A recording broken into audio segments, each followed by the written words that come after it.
Madam Clerk, please call the roll. Griffin, Here. Bishop, Conwell, Gray, Hairston, Harsh, House Jones, Jones, Casey, Kelly, Moorer, McCormack, Polensik, Santana, Slife, Spencer, Starr.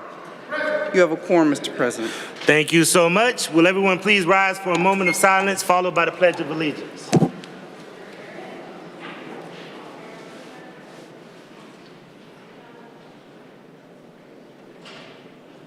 Thank you. I pledge allegiance to the flag of the United States of America and to the republic for which it stands, one nation, under God, indivisible, with liberty and justice for all. Thank you.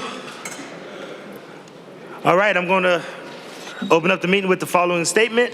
This meeting of Cleveland City Council is a lawful meeting under Section 605.04 of the Codified Ordinances. No person with purpose to prevent or disrupt a lawful meeting shall do any act which obstructs or interferes with the due conduct of such meeting. Members of the public are invited to speak only under the rules set by this council. Disruptions including but not limited to speaking out of turn and making loud noises and loud utterances are in violation of the rules and interfere with the due conduct of this lawful meeting. Such disruptions may constitute a misdemeanor and a violation of Section 605.04. Anyone who disrupts this lawful meeting in violation of the codified ordinances commits misdemeanors and is subject to prosecution. The following is the first and only warning. If this meeting is disrupted, I will gavel a halt to the proceedings and direct the assembled officers to escort any person participating in the disruption out of the chamber. Once persons participating in the disruption are outside of the chambers, the officers will close the doors, and the disruptors will be handled as directed by the Director of Public Safety. The council proceedings will not begin again until those that participated in the disruption have left the chamber and the chamber doors are closed. Disruptors will not be allowed back in the chamber after the meeting resumes. Again, this is the first and only warning. Madam Clerk, please dispense with the journal. By Councilmember Hairston, that the reading of the minutes of the last meeting be dispensed with the journal approved, seconded by Councilmember Slife. Thank you. We'll now move to public comment, and the first name that we have in public comment, and I do want to make sure that I reiterate, everyone on public comment has 3 minutes, and we will be strictly enforcing that 3-minute rule. When you see the yellow light, that means to wrap up. When you see the red light, that means that it needs to be abruptly stopped. Everybody will be held to the same standard. I will actually ask the council members if they could also please acknowledge all of the speakers. The first speaker that we have is Angela Alston from Ward 7. Angela is here to talk about judicial injustice. Angela is not representing anyone and not being paid by anyone. Is Angela Alston here? Is Angela Alston here? Is Angela Alston available? Is Angela Alston here? I do not see Angela Alston. Therefore, we'll move to the second speaker, which is Robin White. Robin White has not listed a ward or neighborhood. She's here to talk about community issues. Robin White is not representing anyone and not being paid by anyone. Is Robin White here? Is Robin White here? Robin White? Okay, I don't see Robin White. I will move now to George Pittman from Ward 7. George Pittman is here to talk about the Black History Museum. George Pittman is not representing anyone and not being paid by anyone. Is George Pittman available? Is George Pittman here? Is George Pittman here? I do not see George Pittman. Therefore, I will move to Robin Beth Shayer from Oberlin. Robin Beth Shayer from Oberlin is here to talk about anti-Semitism in Cleveland, is not representing anyone and not being paid by anyone. Robin, you have the floor. For 4 months, we've asked you to call for a ceasefire in Gaza, and for 4 months, you've refused. Our desperate pleas for intervention bear a chilling resemblance to appeals to American leaders to intercede during the Holocaust. Members of my own family perished in Auschwitz because American politicians like yourselves would not act. The pleas went ignored by politicians then, just as you are ignoring them now. The difference being our government is not only disregarding a population's destruction, but actively funding its execution. What was needed then, just as now, is a moral response, not just a political one. In a statement on January 29th, Council President declared the Council would not release a one-sided ceasefire resolution and that both communities should reach an agreement together. Who are these two communities, these two sides? Jews have been here week after week and stand in solidarity with our Palestinian neighbors. We put our names on the resolution drafts you've received. If there is another side, it is not Jews, but Zionists. We are not one and the same. Jews are an ancient and diverse people, while Zionism is a political ideology.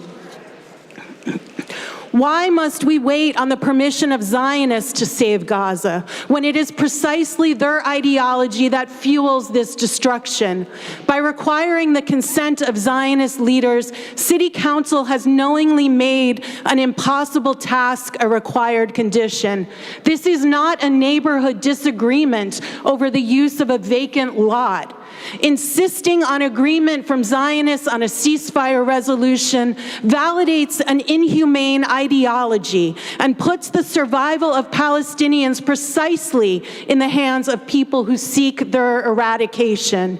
You are democratically elected leaders in a country that promises equal rights to all. So why are you still standing by a right-wing government that oppresses millions under apartheid and continues to violently displace its indigenous population? How does this align with your American values?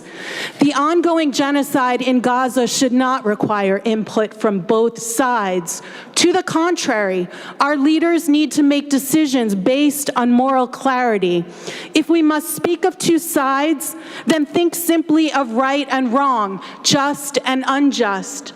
If you, our leaders, can dismiss the devastation in Gaza despite clear evidence of human rights violation and indiscriminate violence and horrific death toll over 30,000, Time. then how can we ever trust your morality and your ability to lead and protect us here in Cleveland? Thank you. Next we have Benjamin Bilgin from Cleveland Heights to talk about the ceasefire resolution. Benjamin is not representing anyone and not being paid by anyone. Benjamin, you have the floor.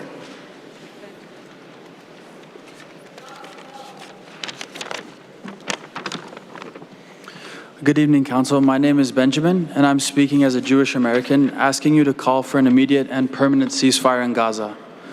I want to start off by telling you why I think your voice on this issue matters. Even though our national government continues to block all calls for a ceasefire, the tides are turning. Over 70 cities across the country have already passed a ceasefire resolution, and our collective cry for justice is only getting louder. Yesterday, that cry for justice was heard around the world from the streets of DC, where an active duty service member of the Air Force, Aaron Bushnell, may he rest in power, set himself on fire in protest of the US-sponsored genocide in Gaza. We often hear this idea that local city councils have no business weighing in on a conflict taking place thousands of miles away. But I'm here to tell you that, like it or not, you play an extremely important role in either halting the progress or building the momentum towards a US-backed ceasefire. So your voice matters. So I ask you to acknowledge and think deeply about your authority and your responsibility here. Hundreds of thousands of lives depend on your action and just as equally on your inaction. My hope for you is that you find the courage to join Aaron Bushnell in saying what were some of his final words: "I will no longer be complicit in genocide." Next, I want to tell you why my voice and the voices of my Jewish and Palestinian friends matter. I understand that the Jewish Federation of Cleveland sent you a letter urging you against calling for a ceasefire. They say they sent the letter because they thought Jewish perspectives were missing from the discussion. Well, my Jewish friends and I are here today to give you some of that perspective. As anti-Zionist Jews, we reject the conflation of Jewish identity with Zionism. We believe that Jewish identity is infinitely richer than its modern iteration in Zionism. Our understanding of what it means to be Jewish is informed by much more ancient sources, by the Jewish prophetic tradition, by those who rejected empty nationalisms in favor of speaking truth to power, like the prophet Micah, who said, "Hear this, you rulers of Israel, who despise justice and distort all that is right, who build Zion with bloodshed and Jerusalem with wickedness." We reject the twisted logic of the Jewish Federation, which claims that the murder of 30,000 Palestinians, including 10,000 children, is actually an attempt to liberate the Palestinian people from Hamas. We say that Israel's genocidal campaign can never keep Jews or Palestinians safe. It can only condemn us all to repeat an endless cycle of trauma, violence, and death. We will not allow the Jewish Federation or Israel or anyone else to declare a monopoly over what it means to be Jewish. Our rejection of Zionism and Israel's genocidal project is not a rejection of our Jewish identity, but rather its most abundant expression. President Griffin, you told us that you would not table a ceasefire resolution until the Jewish and Palestinian communities came together and agreed on a resolution. Well, here we are. My Jewish and Palestinian brothers and sisters, speaking as one voice, asking you to call for an immediate ceasefire for the sake of all of us. Time. Thank you. Thank you.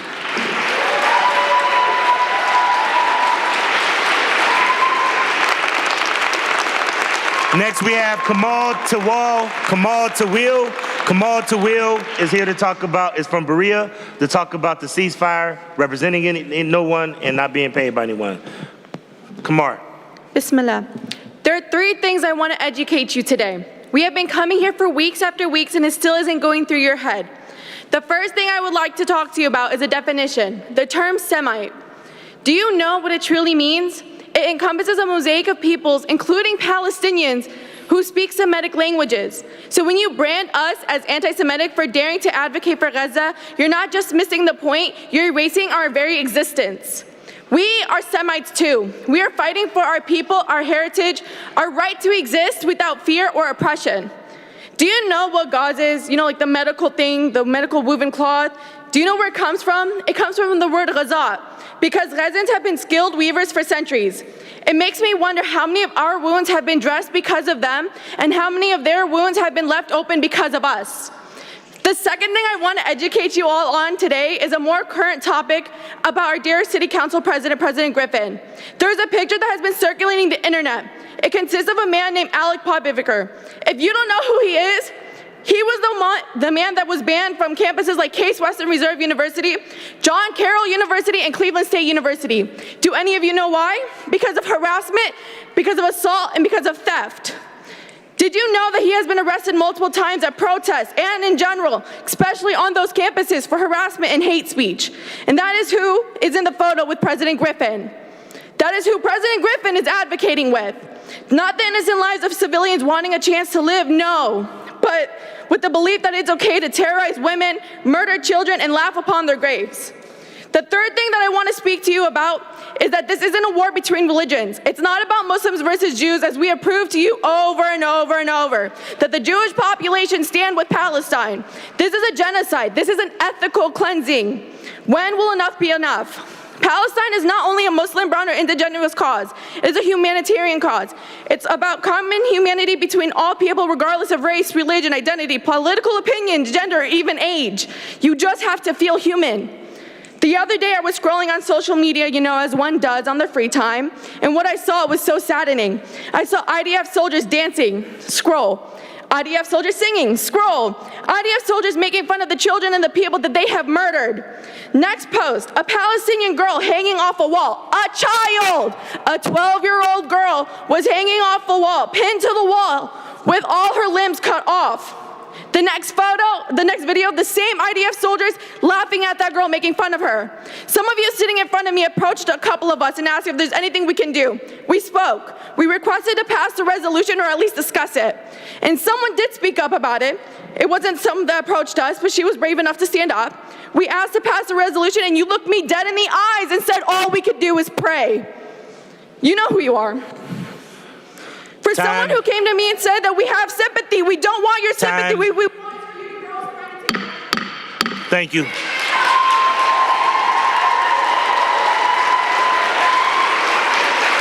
Next, we have Tanmay Shah.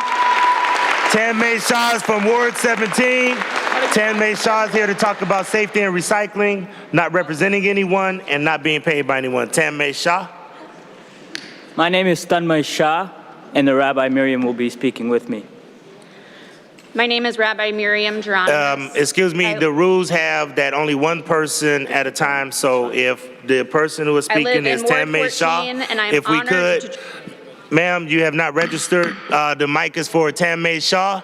If we could you please, the person that is registered, Mr. Tanmay Shah? Thank you. Mr. Tanmay Shah, you have the mic. You're really scared of a rabbi speaking, huh?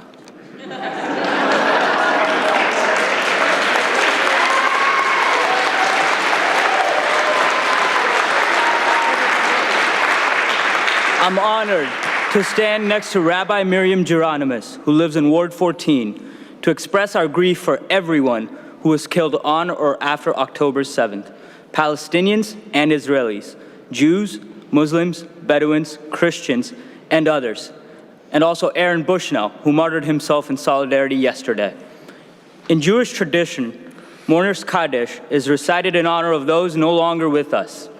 This prayer is in Aramaic, an ancient language going back to the 11th century BCE, a language that predates and is related to both Hebrew and Arabic, a language that was once spoken by everyone in the Middle East, connecting everyone in the region, a language that, according to the Talmud, was spoken by Adam, the first human, thus connecting all of humanity.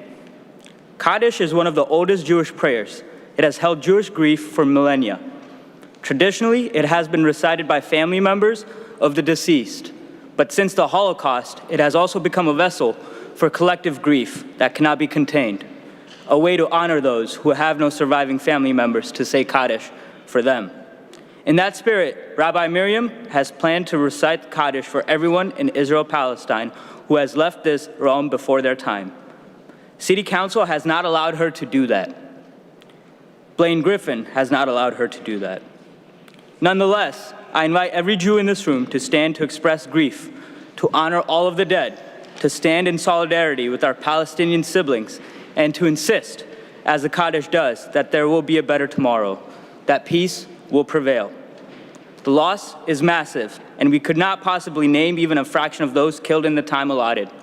In place of Kaddish, I will name as many Palestinian martyrs as possible. Aisha Khalil Hamdan al-Astal, Wa Abdullah Hussein al-Astal, Ibrahim Hamid Hussein al-Astal, Muhammad Suleiman Turki al-Astal, Nadia Yasin Hussein al-Astal, Salwa Muhammad Khalil al-Astal, Hana Ibrahim Naim al-Astal, Suleiman Muhammad Suleiman al-Astal, Yusuf Time. Ahmed Thank you. Yusuf. Time. Time. Thank you. I'm going to ask one more time. Time. Your time is up. Thank you. Thank you. Sir, your time is up. Sir, your time is up. Thank you. Thank you. Your time is up. Thank you. All right. Next we have Bayan T. Will. Bayan T. Will is from Cleveland to talk about Black History Month. She is not representing anyone and not being paid by anyone. Bismillah. Happy Black History Month. I have decided to stand before you during Black History Month to shed light on the interconnected struggles faced by African Americans and Palestinians. Those separated by geography, our shared aspirations for freedom, equality, and justice bind us together in a common struggle. We actually have a lot in common. You want freedom and you got it. We also want freedom, but you won't help us get it. Both Palestinians and Black people have faced historical and ongoing struggles for equality and justice, and we will resist and fight for our freedom and injustice. In the pages of history, we find the stories of heroes like Rosa Parks, Martin Luther King, and Malcolm X, who bravely stood against injustice and oppression. Their courage and determination inspire us to this day, reminding us that the fight for justice knows no age limit. Did it come easy for them? No. They are labeled as animals, disruptive humans, because they stood up for their rights. Just like us. Us as in Palestinians. Us as in advocates for humanity. We have come before this council to plead for a ceasefire, to urge you to listen to our voices and take action for peace for months now. Yet our calls have too often fallen on deaf ears, drowned out by distractions and inactions. Despite our best efforts to follow the rules and patiently await our turn to speak, our pleas have been met with indifference. We see how you're all on your phones, or yawning or laughing at us. You were too busy not listening to us, too busy to even pay the slightest attention. We are the people you should be representing and helping. We are here to make clear that we are not stopping. President Griffin, you can call us disruptive, but at least now we have your attention. At least now that shows we are following the footsteps of the great heroes that made Black History Month even possible. Just as the civil rights movement inspired people worldwide to stand up against injustice, so too does the Palestinian struggle resonate with those fighting for their rights and dignity. In the words of Martin Luther King, we need leaders not in love with money, but in love with justice, not in love with publicity, but in love with humanity. Did you hear me? We need leaders not in love with money, but in love with justice, not in love with publicity, but in love with humanity. I implore you, President Griffin, Mayor Bibb, and the members of City Council, to heed these words and stand on the right side of history. What will it take for a ceasefire to be realized? What will it take for us to recognize the humanity and dignity of the Palestinian people? The time for action is now. We cannot afford to delay any longer. I am saddened to share with you with the distressing reality that the last time food was delivered on Gaza was on January 23rd, over a month ago. This dire situation underscores the urgent need for immediate intervention and humanitarian assistance. This ceasefire resolution is not a want, it's a necessity. So I will repeat, President Griffin, Mayor Bibb, members of the City Council, what will it take for a ceasefire? Pass the ceasefire resolution now. Free Palestine!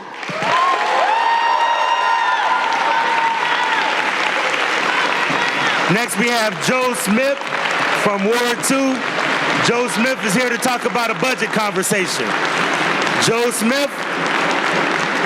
Is Joe Smith here? Joe Smith from Ward 2, here to talk about a budget conversation. Is Joe Smith here? I do not see Joe Smith, therefore public comment is over. Thank you. All right, communications, Madam Clerk.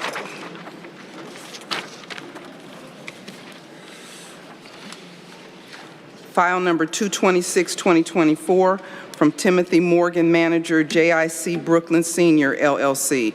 Notice of intent to apply to Ohio Housing Finance Agency for multifamily funding programs for the development known as Idlewood Court, located in the city of Brooklyn and within a 1/2 mile radius of Cleveland, Ohio. File number 239-2024 from Mark E. Whipke, Chief of Asset Management, Cleveland Housing Network Housing Partners. Notice of intent to apply to Ohio Housing Finance Agency for multifamily funding programs for the development known as Huff Senior Independent Living on various sites in Cleveland, Ohio, on East 89th Street, East 90th, and Huff Avenue in Ward 7. File number 240-2024 from Mark E. Whipke, Chief of Asset Management, CHN Housing Partners. Notice of intent to apply to Ohio Housing Finance Agency for multifamily funding programs for the development known as Cleveland West Veterans Housing around 3311 West 73rd Street, Ward 14. File number 256-2024 from Greg Barron, Managing Director of Development, Volker Development. Notice of intent to apply to Ohio Housing Finance Agency for multifamily funding programs for the development known as Walton Senior Apartments at 3517 Walton Avenue and/or adjacent parcels in Clark Avenue, Ward 14. File number 225-2024, dedication plat for the portion of Reserve Court between East 105th and Stokes Boulevard, Ward 9, approved by committees on Municipal Services and Properties and Development Planning and Sustainability. from the Ohio Division of Liquor Control, file number 221-2024, regarding a transfer of license application at 850 Euclid Avenue, Ward 3. File number 222-2024, regarding a transfer of license application at 2014 Sycamore Street, Ward 3. File number 223-2024, regarding a stock application at 2050 East 4th Street, Ward 3. File number 224-2024, application regarding an application C2 Star Value LLC at 2118 Broadview Road, Ward 12. File number 243-2024, regarding a transfer of ownership application at 3794 East 71st Street, Ward 12. Thank you. Are there any condolence resolutions? Resolutions of condolence by Councilmember Griffin for Latia Ariane Wiggins, by Councilmember McCormack for Thomas Roger Nittle. Thank you. Could you please hold out a number for Pastor Rodney Thomas? And then please hold out a number for Abdul Muhammin. Abdul, M-U-H-A-Y-M-I-N, the boxing coach at Lonnie Burton Recreation Center, and also longtime commissioner for the Boxing Commission. Any other condolence resolutions? Any other condolence resolutions? Will council members please rise for a moment of silence? CB.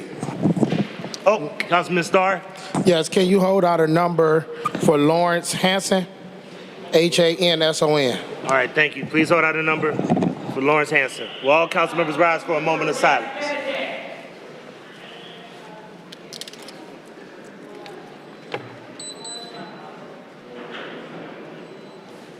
Thank you. Are there any congratulatory resolutions? Resolutions of congratulations by Councilmember Gray for Bodie Recording Company, by Councilmember Gray for Ray's Sausage, by Councilmember Griffin for Carmen Carrion on her 70th birthday, by Councilmember Griffin for East High School on their 60th class reunion, by Councilmember Moorer for Jeffrey Bartley. Resolutions of recognition by Councilmember Griffin for Tom Dewey, by Councilmember Griffin for Constance Connie Hill Johnson. Resolutions of commemoration by Councilmember Polensik for the Lithuanian Independence Day on their 106th anniversary. Resolutions of appreciation by Councilmember Griffin for Minister Kevin D. McHenry, by Councilmember Griffin for Pastor Emeritus Johnny L. Price.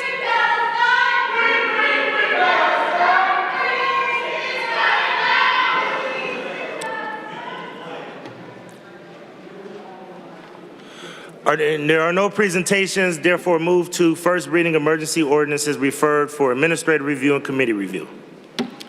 Ordinance 227-2024 by Councilmembers McCormack, Hairston, Bishop, and Griffin by departmental request, authorizing the directors of capital projects, port control, and/or public works to enter into one or more agreements with Cuyahoga County and Cleveland Metro Parks to construct an all-purpose trail on the north side of North Marginal Road, including a maintenance and repair agreement with the Metro Parks for a term not to exceed 20 years with 5 20-year options to renew, exercisable by the Metro Parks, authorizing one or more submerged land leases with the state of Ohio and future subleases for a term up to 99 years with 2 50-year options to renew, exercisable by the appropriate director, and to replace or otherwise adjust existing adjacent submerged land leases and subleases, authorizing one or more encroachment permits to the county, authorizing acquisition of real property, easements, and work agreements, conveyance of temporary deeds of easement, and authorizing any agreements to effectuate this ordinance. Ordinance 228-2024 by Councilmembers Conwell and Griffin by departmental request to amend Section 241.05 of the codified ordinances relating to food shop licenses and fees. Ordinance 229, 2024, by Council Members Casey and Griffin by departmental request, authorizing the Director of Public Utilities to enter into an amendment to a contract with BankTech to remove the hardware support and maintenance service components for payment scanners and payment processing systems for year 2, and to enter into contract with Imaging Business Machines for those services for the Division of Utilities Fiscal Control, Department of Public Utilities, for a period not to exceed 1 year. Ordinance 230, 2024, by Council Members Polensek and Griffin by departmental request, authorizing the Director of Public Safety to accept a grant from the United States Department of Justice COPS Office for the fiscal year 23 COPS hiring program for violent crime reduction. Ordinance 231, 2024, by Council Members Bishop and Griffin by departmental request, authorizing the Director of Public Works to apply for and accept a grant from the Ohio Department of Education for the 2024 Summer Food Service Program for Camp George Forbes, authorizing the purchase by requirement contract for breakfast and lunches and of food products, beverages, condiments, and paper products to implement the grant for the Division of Recreation, Department of Public Works, and authorizing the Director to contract with various nonprofit organizations for the implementations of the program. Ordinance 232, 2024, by Council Members McCormack, Bishop, and Hairston by departmental request, authorizing the Director of the Mayor's Office of Capital Projects to issue a permit to the Sherwin-Williams Company to encroach into the public rights-of-way of West 3rd Street, Frankfurt Avenue, Public Square West Roadway, Superior Avenue, West St. Clair Avenue, and West 6th Street by installing, using, and maintaining various objects.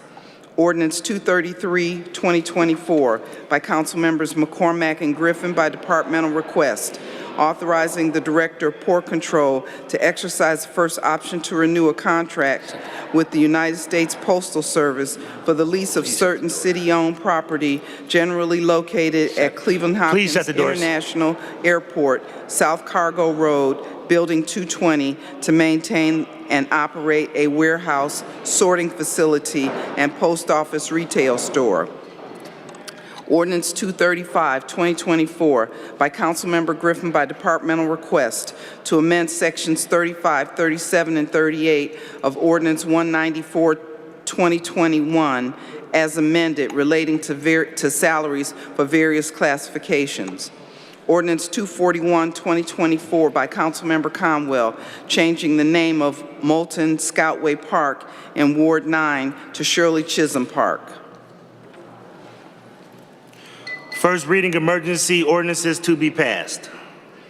Ordinance 236, 2024, by Councilmember Griffin.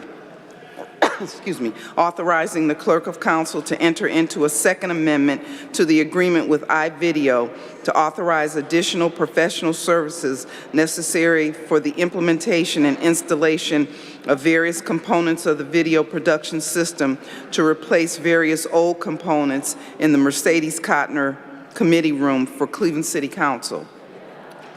Ordinance 237, 2024, by Councilmember McCormack, repealing Ordinance 2085-05, passed February 13, 2006, and Ordinance 1503-08, passed October 6, 2008. Thank you. Read the motion to suspend the rules.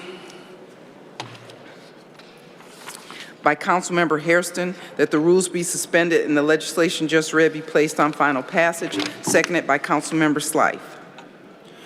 Call the roll. Griffin, Bishop, Conwell, Gray, Hairston, Harsh, House Jones, Jones, Casey, Kelly, Moore, McCormack, Polensek, Santana, Slife, Spencer, Starr. 15 yeas. Call the roll on passage. Griffin, Bishop, Conwell, Gray, Hairston, Harsh, House Jones, Jones, Casey, Kelly, Moore, McCormack, Polensek, Santana, Slife, Spencer, Starr. 16 yeas. Thank you. First reading ordinance referred for administrative review and committee review. Ordinance 234, 2024, by Councilmember House Jones, changing the use, area, and height districts of parcels of land west of Crawford Road between Wade Park Avenue and Kenmore Avenue, and adding an urban form overlay district to the south side of Wade Park Avenue. First reading, emergency resolution to be adopted. Resolution 238, 2024, by Councilmember Starr, objecting to the transfer of stock of a C2, C2X liquor permit to 5346 Doloff Road. Read the motion to suspend the rules. By Councilmember Hairston, that the rules be suspended and the legislation just read be placed on final passage. Seconded by Councilmember Slife. Call the roll. Griffin, Bishop, Conwell, Gray, Hairston, Harsh, House Jones, Jones, Casey, Kelly, Moore, McCormack, Polensek, Santana, Slife, Spencer, Starr. 16 yeas. Call the roll on adoption. Griffin, Bishop, Conwell, Gray, Hairston, Harsh, House Jones, Jones, Casey, Kelly, Moore, McCormack, Polensek, Santana, Slife, Spencer, Starr. 16 yeas. Second reading, ordinance to be passed. Ordinance 115, 2023, as amended by Councilmember Slife, changing the use, area, and height districts of parcels of land north and south of Lorraine Avenue between West 150th Street and Norfolk Southern Railroad, and extending the pedestrian, retail, and urban form overlay districts. Read the motion to suspend the rules. By Councilmember Hairston, that the rules be suspended and the legislation just read be placed on final passage. Seconded by Councilmember Slife. Call the roll. Griffin, Bishop, Conwell, Gray, Hairston, Harsh, House Jones, Jones, Casey, Kelly, Moore, McCormack, Polensek, Santana, Slife, Spencer, Starr. 16 yeas. Call the roll on passage. Griffin, Bishop, Conwell, Gray, Hairston, Harsh, House Jones, Jones, Casey, Kelly, Moore, McCormack, Polensek, Santana, Slife, Spencer, Starr. 16 yeas. Thank you. We'll now move to introductions, and the first introduction that I'd like to make, I see we have the Council President for the City of East Cleveland. If Twan Billingsley can stand up. Twan Billingsley. We could acknowledge Twan Billingsley, the Council President for the City of East Cleveland. Are there any other introductions? Any other introductions? Councilman Conwell. Pam Mason's still here. Look at her group. NCBW. Someone just asked me about Shirley Chisholm. And I said, they back there right now. Matter of fact, Pam Mason, you guys are everywhere working. There it is. Casey, you turn around and look at it. It's right there. I mean, it's cool beans. You just asked the question. So let's give it up for you guys, for the group.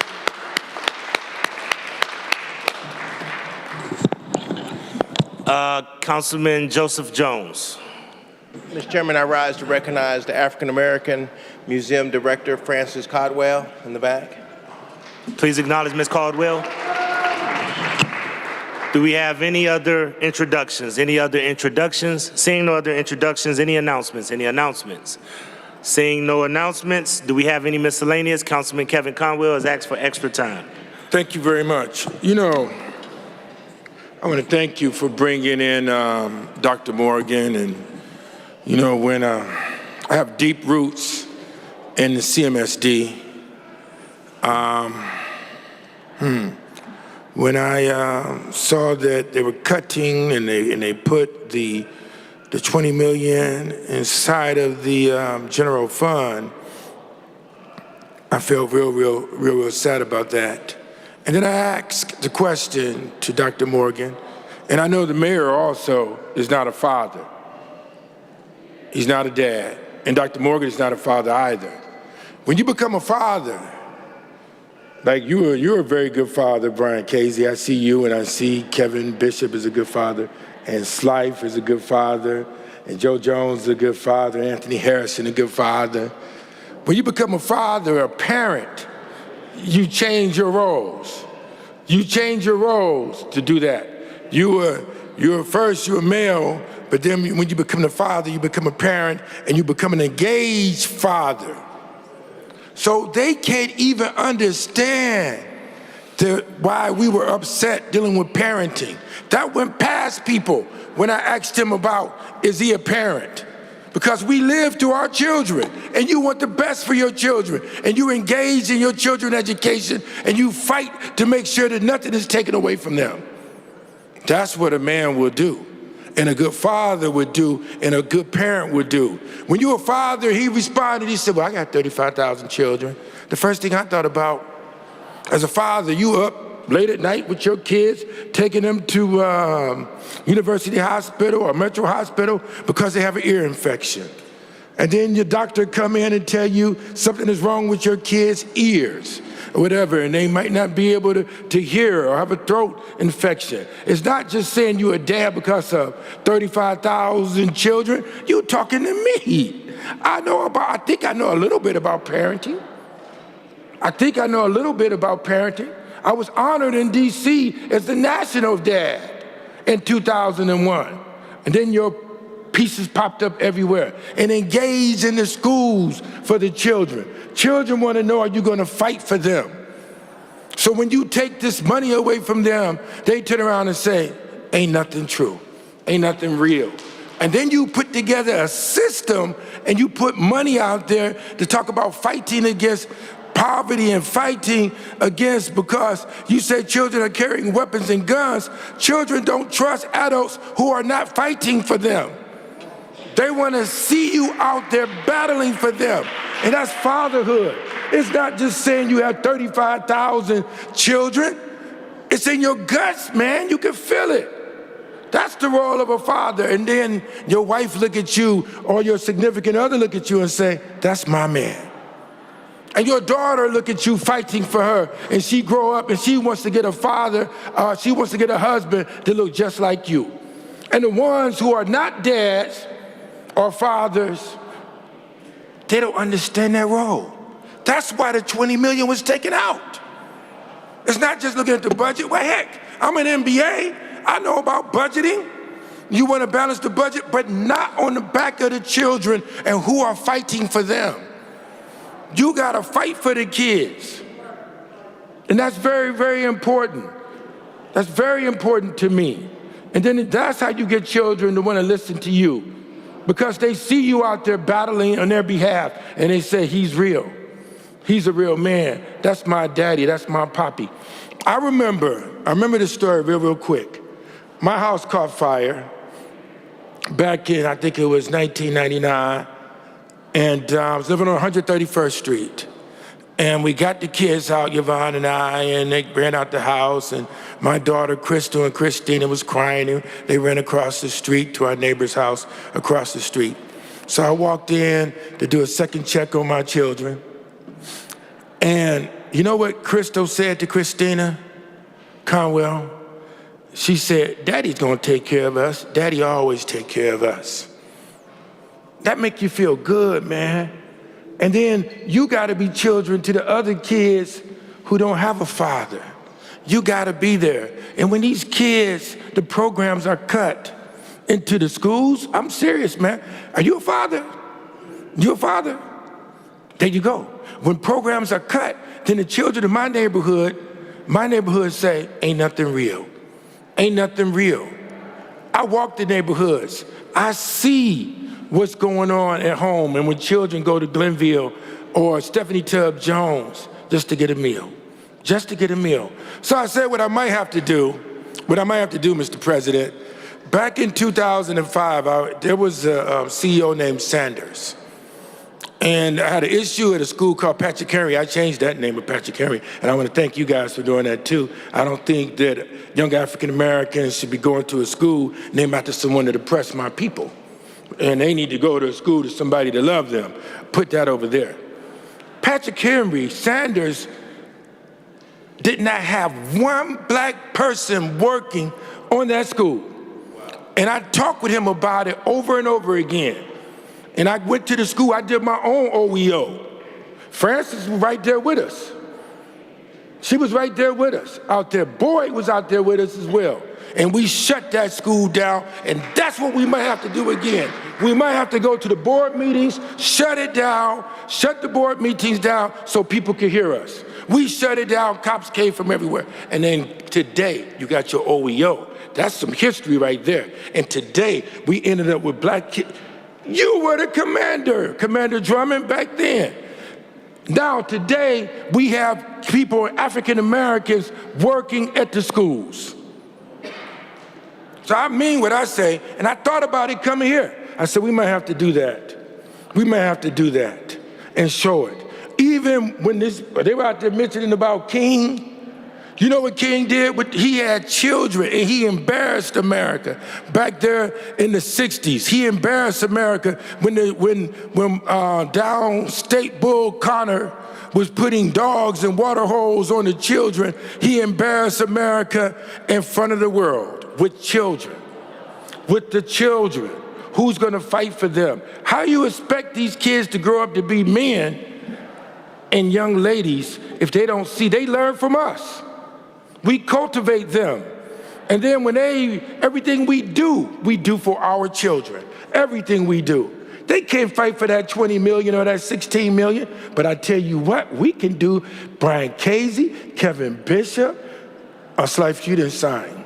Joe Jones, Anthony Harrison, Moore, you president today, mention what you mentioned. We got to fight for them. They don't vote, but they're still our residents. And thank you very much. Thank you, Councilman.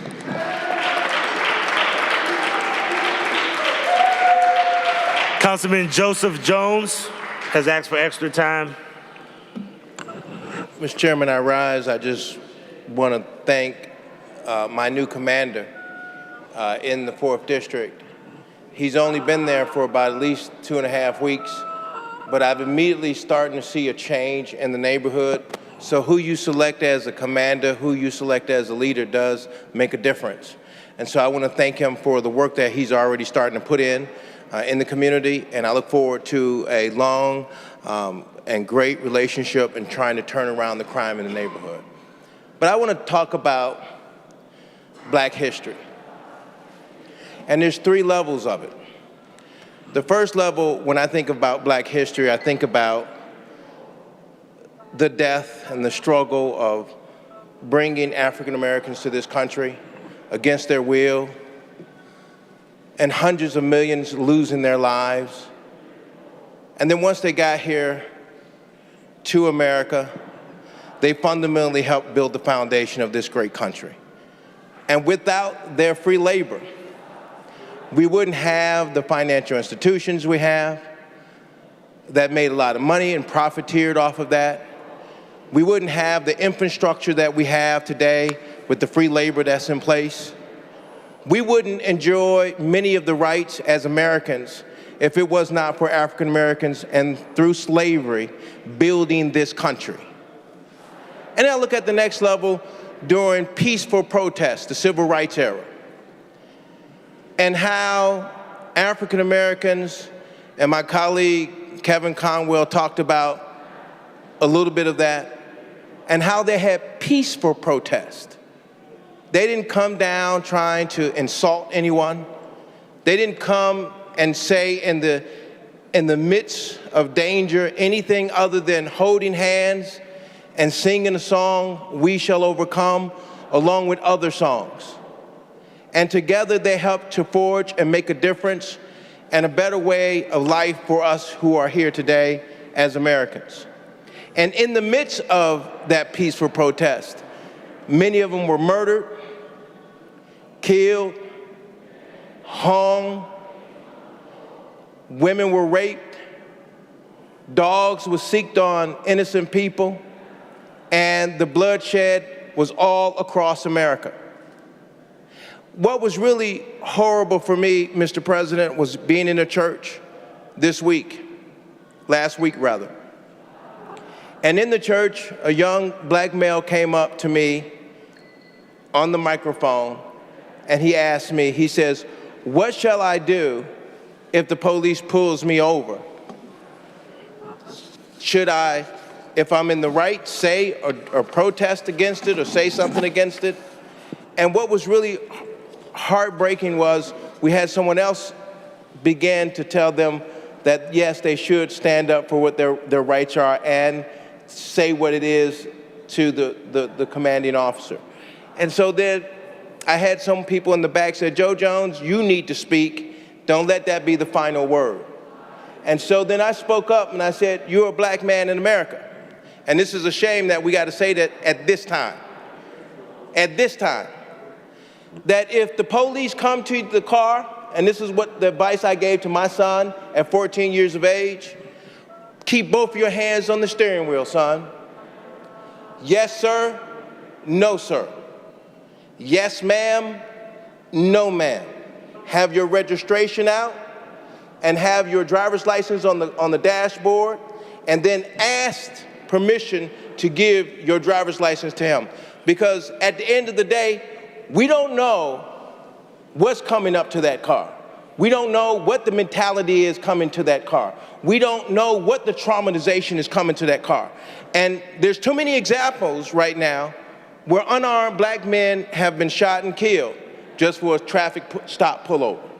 So I don't want you, son, doing anything other than following the instructions of that police officer. Live to fight another day.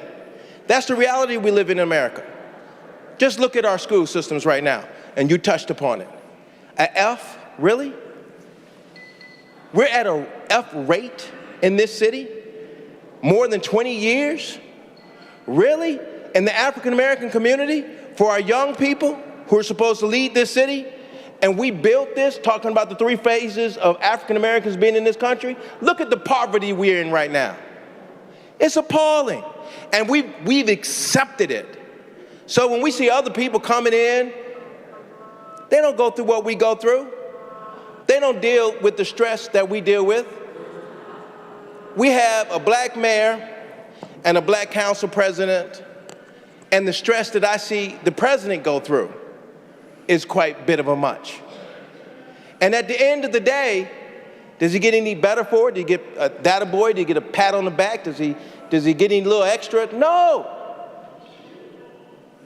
So even when it comes to the amount of pay that African-American families get, we don't even get up to that same level of pay. So there's a lot of problems consistently in our neighborhoods and our communities when it deals with gun violence. I've sat here at this table and I've had to go to many funerals of young people killing each other, crime in the neighborhood. Innocent people gotta deal with that. I have to deal with that on a daily basis. I remember a man that was in the back here dealing with some conversation back here while some people were trying to talk about him. He said, wait a minute, you don't know Joe Jones. You're not out here in the morning time when I call Joe Jones, he out of his bed and out here dealing with the issues at 3 a.m. in the morning time. You can't say nothing. I'm not gonna allow you to say anything. And I'm not trying to pin any roses on myself. I just believe if we have problems and issues and we can't get anyone there, then I'm gonna do my best if I'm available to be on that scene. And I just want to take this opportunity. I know we have a new safety director. I want to congratulate Chief Drummond for being our safety director. Now he's take that title, Chief, and just say, congratulations, Mr. Drummond, on your promotion.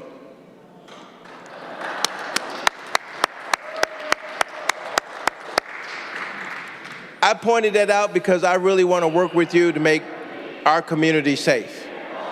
And I want to make our educational system safe.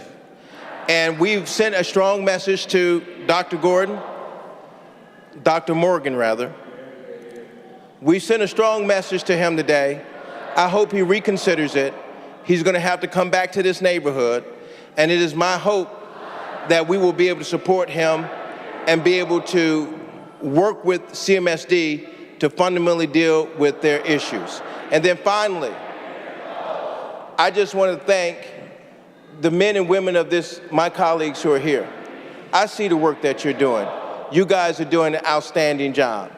And I'm honored to have the opportunity to be in this council, this hard-working council that comes every day at every meeting, voicing your concerns.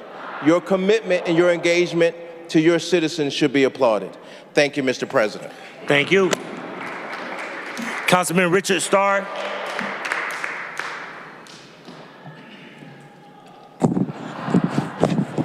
Oh, man. Good evening, Council President. Good evening. It's sad to say that I'm a little disappointed today. And the reason why I'm disappointed is I stand for something. And what I mean by that is there's no sense of me getting elected if I'm not going to speak about things that need to be spoke about and tell the truth. I know people get mad, they get frustrated, but I believe in telling the people the truth, even if others don't like it. So right now, we're going to talk about the facts. Thank you, Council President, for your leadership for bringing Dr. Morgan to our caucus today. And as we sat and we listened and we got an understanding, it just made me think about the facts. So when I look at what's going on, something that I was thinking about is in 1994, CMSD had a $114 million deficit. 1995, the state took over our education system because of poor district money management and problems were standing in the way of education. That was said in 95. In 97, that's when they actually passed legislation to require the mayor to take over the schools, which was Mayor Michael White at the time, and it actually went into effect in 1998.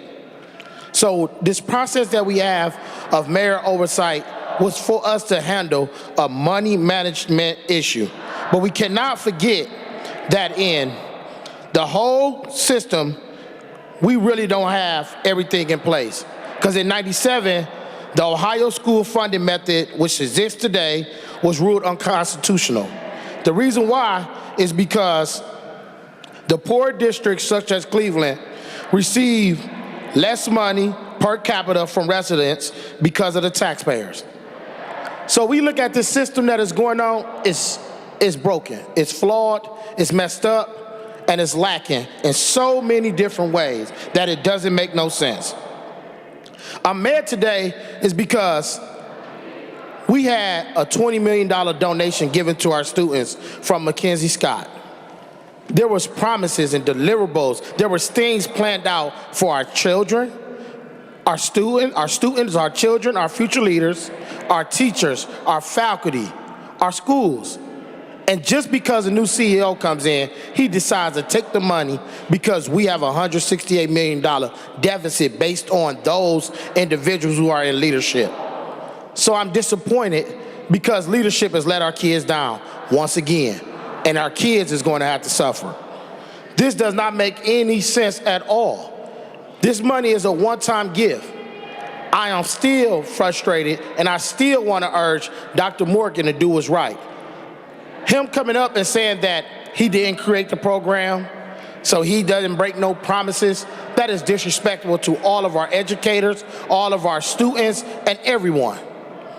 I can't believe that we live in a day where people do the things that they do. So what I wanted to make sure I just bring it out is the fact that we have a $1.1 billion budget in CMSD. They received $465 million of ESSER ARPA funding. How do you have a $168 million deficit when in 2022, when Eric Gorton gave his State of the School address, he told everyone that we are good in finances and we wouldn't need another levy until 2026. So I think it's baloney.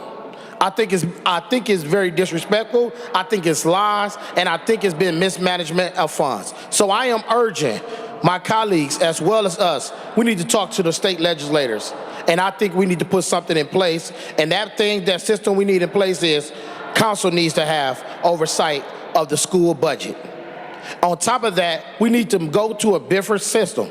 Right now, the mayor appoints the school board, the CEO as well, he appoints that, and hire that individual, and they all report to him, and you telling me we dealing with the same issues from 1994? That is uncalled for.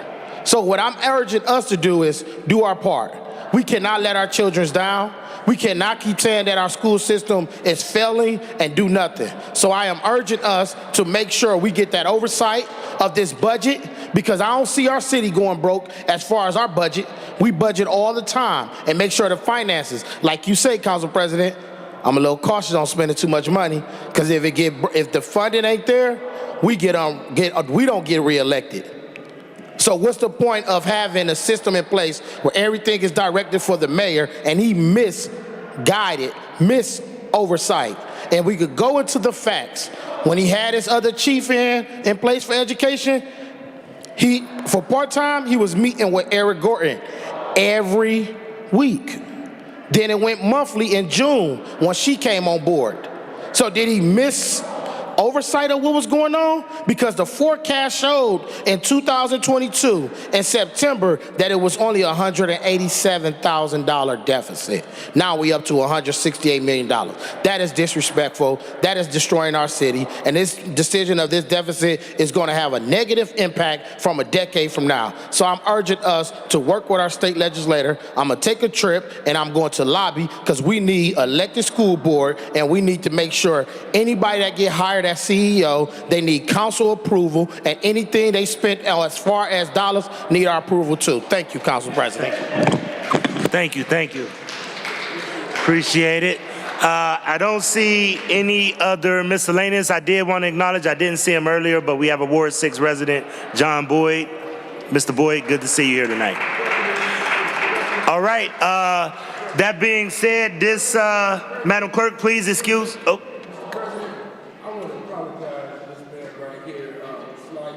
I mentioned that he didn't do a certain thing. He's a good father, and he's a good man, and I want to publicly apologize to him by mentioning his name. Okay, thank you. I like him a lot. Thank you so much. Councilwoman Santana, could you come here for a second? Madam Clerk, please excuse the absences. By Councilmember Hairston, that the absence of Councilmember Spencer is hereby excused, seconded by Councilmember Sly. Thank you. Council is adjourned to the next regular meeting on March 4th, 2024.